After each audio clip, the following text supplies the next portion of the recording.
আসসালামু আলাইকুম। আজকে আমি ফটোশপের মাধ্যমে কিভাবে প্যাকেজিং করতে হয় বিভিন্ন বক্স এই যে উপরের ছবির মতো কিভাবে প্যাকেজিং করতে হয় সেটি আমরা দেখাবো অত্যন্ত সহজ পদ্ধতিতে। তাহলে চলুন দেখা যাক। আমি প্রথমে যে লোগোটি বক্সে বসাবো সেটি আমি ফাইল থেকে ওপেন করব। ওপেনে ক্লিক দিলাম। এরপর আমি আমার এই লোগোটিকে অ্যাপেক্সের এই লোগোটিকে আমি একটি বক্সে বসাবো।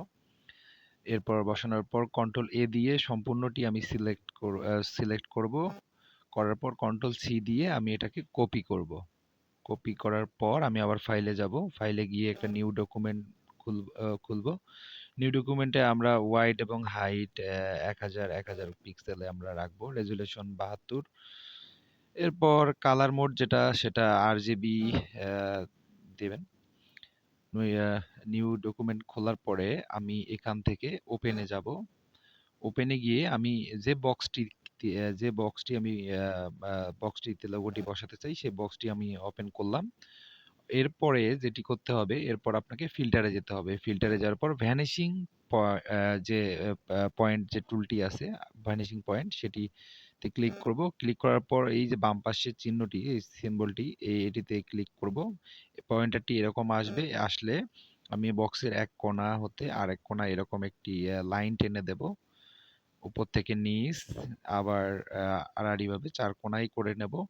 অর্থাৎ এই ৪ কোণা এই কোণা থেকে আবার এই ৪ কোণা থেকে আবার এই দিকে চলে আসবে লোগোটি।